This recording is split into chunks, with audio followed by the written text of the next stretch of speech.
మన Varahi sales grand festive celebrations ప్రతి 10,000 రూపాయల కొనుగోలుపై ఒక బంగారు నాణెం ఉచితం. ఈ ఆఫర్ జనవరి 15 వరకు మాత్రమే.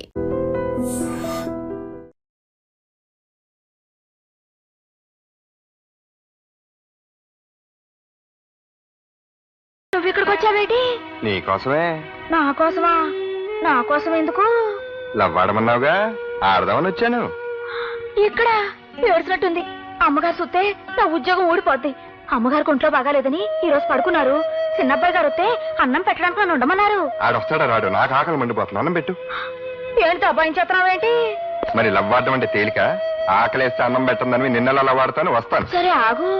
వెళ్ళిపోతానంటావేటి? ఉండు.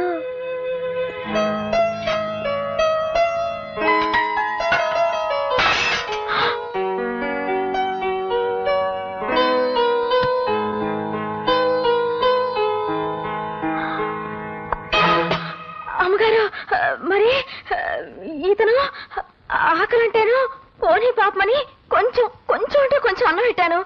అన్నదానం పుణ్యం కదండి. మా అబ్బాయే రవి. వాడేదో పరాయి వాళ్ళ మాట్లాడతావేంటి? నిలబడి తింటావేరా? కూర్చో.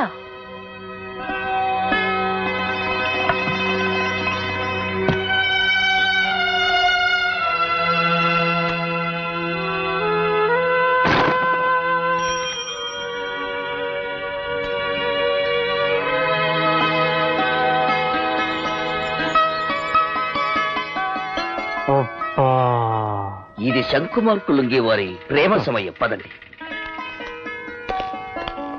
తప్పైపోయిందండి. మీరు గొప్పవారని నాకు తెలీదు. తెలిస్తే మీతో మాట్లాడేదాన్నే కాదు. అందుకే అలా చేశాను. నన్ను క్షమించండి. అయ్యో, మరి లవ్వాడద్దా? చా, మీరెక్కడా నేనెక్కడా? చెప్తున్నాను కదా పొరపాటు అయిందని. నాకు లవ్వొద్దు గివ్వొద్దు. ఓవర్ అవకు. అంతా నీ ఇష్టమేనా? లవ్వాడమనేది నువ్వే, ఆడద్దనేది నువ్వే. ఆ పప్పులేం ఉడకో. నేను లవ్వాడే తీరుతా.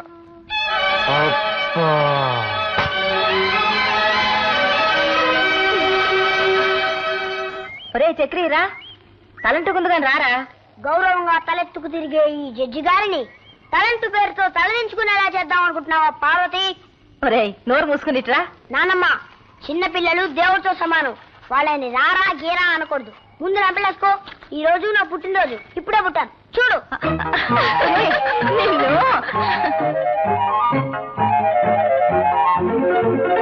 ఏంటమ్మా కళ్యాణి, ఉదయాన్నే పోలీసు చెప్పుకుంటాడో ఏం బాలేదు. మీ ఆయన బాగానే సంపాదిస్తున్నాడు అనుకుంటాను. పర్వాలేదే. నోరు పోయి పెద్ద ఆరిందలా మాట్లాడావంటే తంతాను. పుట్టినరోజు వాడిని కొడతాడు. Many happy returns of the day. Thank you daddy. Rammohan Rao, mister Rammohan Rao, mister Rammohan Rao. yes your honor. Good boy. పెద్దవాళ్ళు పిలవగానే అలా పలకాలి. That is discipline. thank you sir. Come on, చేతులు కట్టుకున్నారు మనం.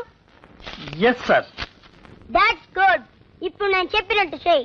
దేవుని ఎదుట ప్రమాణం చేసి, దేవుని ఎదుట ప్రమాణం చేసి ఈ రోజంతా నవ్వుతూనే ఉంటాను.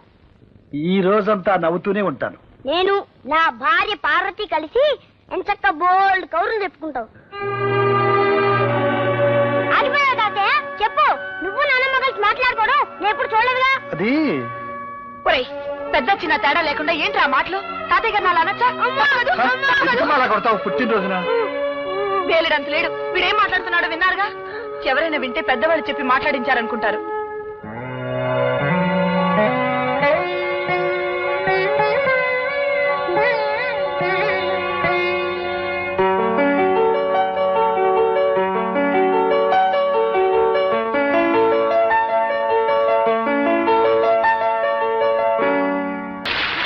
ఎక్స్క్యూజ్ మీ, మీరు కాస్త అక్కడికి వెళ్ళి కూర్చుంటారా?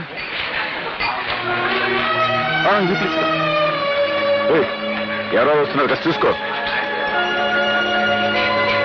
అక్కడ ఖాళీగా ఉంది. వద్దులేరా, పోదాం. మనం భోజనం చేయలేదని తెలిస్తే రవి బాధపడతాడేమో. చేసేవాడు చెప్తాం. ఏరా, భోంచేశారా? స్వయంగా మీ అన్నయ్య వడ్డించారులేండి. రాని, చికెన్ బిర్యానీ సూపర్ గా ఉంది. ఓవర్ అవకు. మా ఇంట్లో నాన్ వెజిటేరియన్ లేదు. మా ఇంట్లో తినడానికి సిగ్గేంట్రా? అదండి. కమాన్. ఏంటి, ఇప్పుడే కదా నేను మిమ్మల్ని అక్కడి నుంచి లేపొస్తున్నాను, మళ్ళీ ఇటు వస్తున్నారేంటి? తప్పు. వీళ్ళు అక్కడి నుంచి నువ్వు లేపావు. నా గెస్ట్లు వచ్చారా? వీళ్ళు నా గెస్ట్లు కదా? రవి, మీ అన్నయ్య వీళ్ళు మనుషుల్లో కనబడలేదా నీకు? అరవకు, అసహ్యంగా ఉంది. ఏంటి అసహ్యంగా ఉండేది? మధు, ఏం లేదు, వాళ్ళ ఫ్రెండ్స్ అది కాదు నాన్న, నేను చెప్తాను. నా ఫ్రెండ్స్ పట్టుకుని ఒరే ఏమిటా నలుగురు ఈ గోళ? రవి ఏమిటా గొడవ? గొడవ చేసింది నేనా అన్నయ్య? నా ఫ్రెండ్స్ భోజనాన్ని పిలిస్తే వాళ్ళని అవమానిస్తాడా? ఎవరా నీ ఫ్రెండ్స్? పెద్దవాళ్ళ పక్కన కూర్చోకూడదనే సంస్కారం లేని ఆ చిల్లర వాళ్ళు నీ ఫ్రెండ్స్ అంటావా?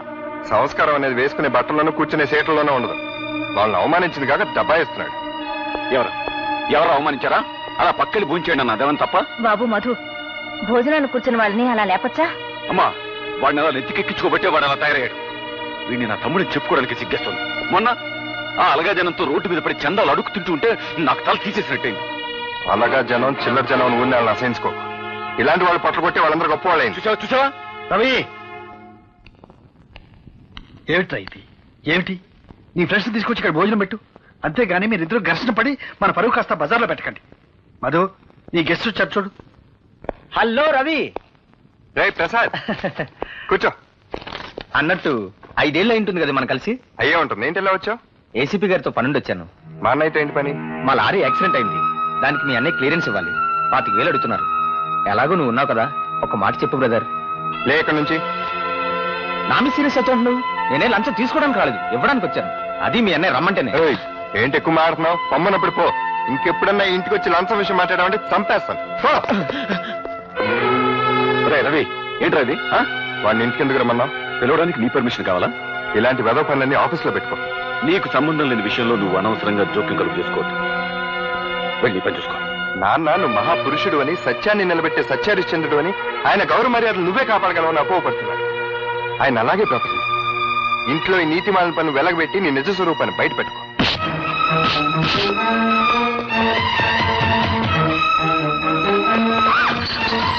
రవి,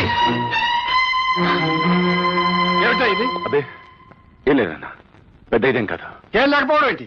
నీ మీద చేయి చేసుకునే దాకా వచ్చాడంటే నేను చేసుకోవడం రవి, బుద్ధి లేదు, ఆపే ఇంకా. మధు, నువ్వు వాడిని క్షమించాలని నేను క్షమించను. ఏమిటి ఆలోచిస్తున్నారు? చెప్పండి. ఏం లేదన్నా, ఎవడో వాడి ఫ్రెండ్ అంట లారీ యాక్సిడెంట్ అయిందంట. ఆ కేసు కొట్టేయమని రికమెండేషన్. ఆల్రెడీ వాడి దగ్గర ఎప్పుడో 10,000 తీసుకున్నాడంట. పైగా నాకు 10,000 లంచం ఇప్పిస్తానంటున్నాడు. ఎరా? చెప్పు. అంటావే? పోరా, పో. ఆ కాలనీకి జనంతో కలిసిపోవడం ఉన్నావు కదా, పో. ఆ కాలనీ జనాన్ని ఇంటికి తీసుకొచ్చి మమ్మల్ని అందరినీ అవమానం చేసి చలక నిప్పులాంటి అన్నయ్యని కూడా తోవలతో అనుకున్నావు. వెళ్ళి నుంచి పో. రవి, ఇంతకాలం నిన్ను వెనకేసుకొచ్చేదాన్ని. ఎంత తప్పు చేశాన్రా. ఎలాంటి తండ్రి కడుపున పుట్టి, ఎలాంటి అన్నయ్యకు తమ్ముడై ఉండి, ఇలాంటి సిగ్గుమాలిన పనికి తలపడ్డావురా. ఛే! ఎందుకురా నీ బతుకు? థ్యాంక్స్ అన్నయ్య. నేను నీకు సాయం చేశానో లేదో నాకు తెలియదు, కానీ నువ్వు మాత్రం నాకు చాలా సాయం చేశావు. ఇదే పని కనుక మళ్ళీ జరిగితే పూసాన్ని వేసుకోవడానికి ఎవ్వరూ ఉండరు. నీ అన్నయ్య తప్పు చేసి ఆ నేరం నీ మీదకి తోసేస్తే నువ్వెందుకు నోరు మూసుకొని వచ్చేసావు? ఆ నిజం అప్పుడే అందరికి చెప్పేస్తే నువ్వు తప్పు చేయలేదు మీ వాళ్ళందరికీ తెలిసేదిగా. ఈ నిజం మా నాన్నగారికి తెలియటానికి వీల్లేదు. ఆయనకి మా అన్నయ్య అంటే చాలా నమ్మకం. మంచివాడని, నిజాయితీపరుడని, ఆయన గౌరవ మర్యాదలు అతనే కాపాడతాడని ఆయన అభిప్రాయం. అందుకే నేను మాట్లాడలేకపోయాను. పైగా నేనంటే ఆయనకి అంత నమ్మకం లేదు. ఒకవేళ నేను చేశానని తెలిసినా బాధపడి వదిలేస్తారు అంతే. కానీ అన్నయ్య అలాంటి వాడని తెలిస్తే మాత్రం ఆయన తట్టుకోలేడు.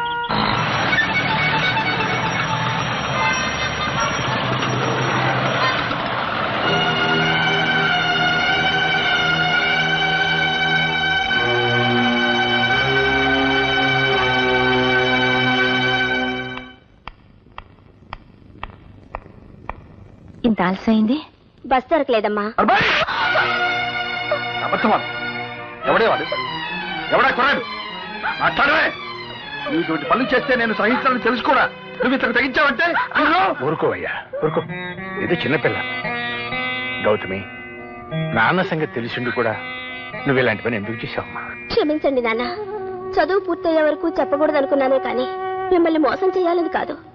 ఆ అబ్బాయి పేరు రఘు, ఇండస్ట్రియలిస్ట్ బుచ్చిబాబు గారు అబ్బాయి. అతను నాతో పాటు మెడిసిన్ చదువుతున్నాడు. మేమిద్దరం ప్రేమించుకున్నాం. పెళ్ళంటూ చేసుకుంటే అతన్నే చేసుకుంటాను. చూశారా మాస్టారు, చూశావా నీ కూతురు ఎంతకి తెగించిందో? తన పెళ్లి తనే నిర్ణయించుకుంది. రామ్మోహన్ రావు, ఇదేదో పెద్ద అపరాధంగా నువ్వు భావించు. కాలం మారిపోయింది. మన పిల్లలు వాళ్ళ బ్రతుకులు వాళ్లే నిర్ణయించుకునే రోజులు ఇవి. నువ్వేం బాధపడకు. మన ఇద్దరం వెళ్ళి ఆ బుచ్చివా ద్వారా తెలుసుకుని ఆయనతోనే స్వయంగా ఈ విషయం మాట్లాడదాం. నువ్వా పైకి వచ్చావు? మెట్లెక్కి జోక్ లేకు. నువ్వు రావడం ఎవరు చూడలేదా? వచ్చేటప్పుడు నేను ఎవరిని చూడలేదు. నన్నెవరని చూసారేమో నాకు తెలియదు. All right. వెళ్ళు సైరామ్, వెళ్ళు వెళ్ళు. చెప్పుంటుంది కదా. నేను వెళ్ళను. మళ్ళీ ఎప్పుడు ఇలా రాకు. మా నాన్న చూస్తే గొడవైపోతుంది. తొందరగా వెళ్ళు.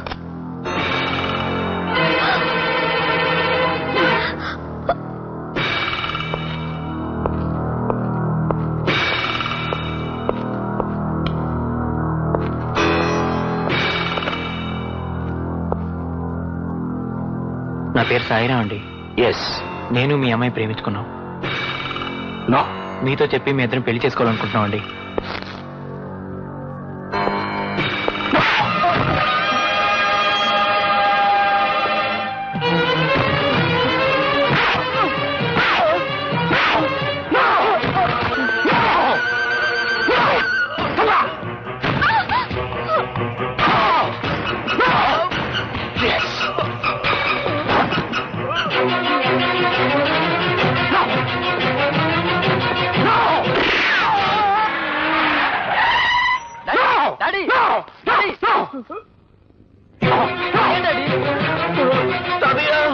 ఏమైంది?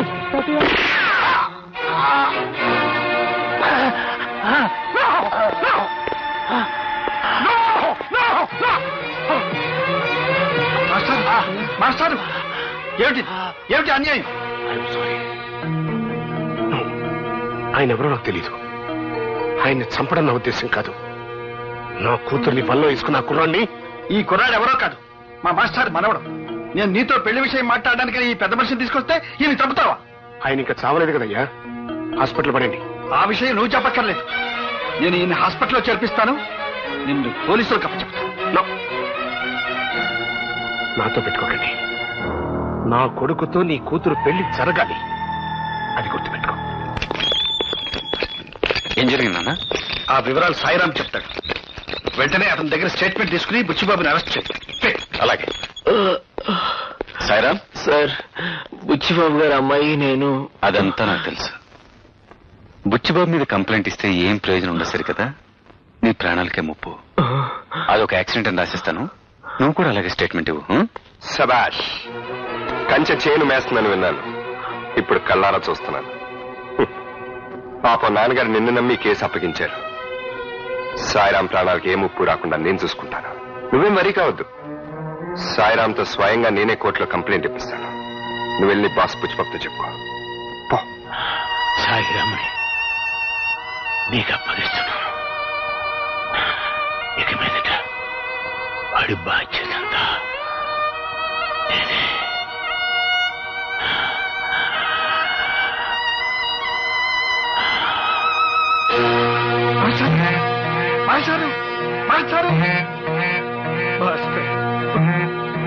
నో. కోర్టులో కంప్లైంట్ ఇస్తే మాత్రం నాకు వ్యతిరేకంగా ఎవరు సాక్ష్యం చెప్తాడు? మా నాన్నగారు ఉన్నారుగా, ఆయన లేపేద్దాం. బుచ్చిబాబు గారు. సారీ. ఆయన నోరు తెరవకుండా ఉండే పద్ధతి ఏదైనా ఇంకోటి ఆలోచించు. మా అమ్మగారు నోరు తెరిపించినాయి.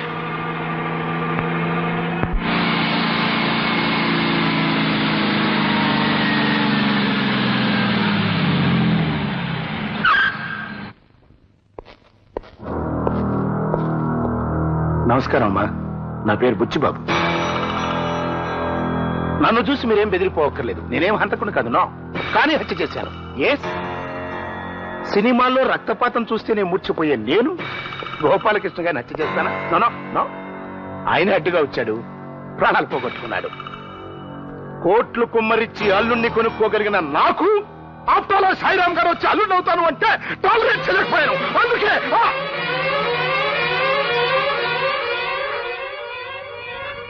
సారీ, నాకు కొంచెం ఎమోషన్ ఎక్కువ.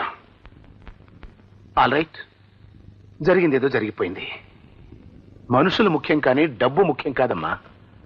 పిల్లలకు నచ్చిన వాళ్ళతో పెళ్లిళ్ళు చేస్తే వాళ్ళు హాయిగా కాపురం చేసుకుంటారు, చేసేద్దాం అనుకున్నాను. బట్ కథ అడ్డం జరిగింది. ఎస్, సాయిరామ్ నా మీద పోలీస్ కంప్లైంట్ ఇచ్చాడు. నేను హత్య చేశానని, ఆ హత్యకు సాక్ష్యం బావగారేనని. అంటే మీ ఆయన గారు. ఎస్. ఎవరు? కోడల పిల్ల. రామ్మా రా. మహాలక్ష్మిలా ఉంది. ఎస్. చూడమ్మా, మీ అమ్మాయి మా ఇంటి కోడలయ్యే బాధ్యత నీ మీద ఉంది.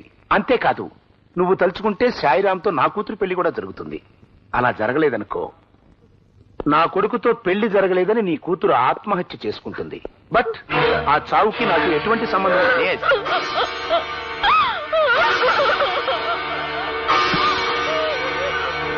ఇవన్నీ జరగాలంటే నేనేం చేయాలి? జస్టిస్ రామ్మోహన్ రావు గారితో అబద్ధం చెప్పించాలి. ఎస్. నేను హత్య చేయటం చూడలేదు అని మీ ఆయన ఒక్క అబద్ధం చెప్తే చాలు, 2 జంటలు ఏకమవుతాయి. ప్లీజ్ నన్ను హంతకుని చేయకండి, బియ్యం కొన్ని చేసుకోండి. ఓకే?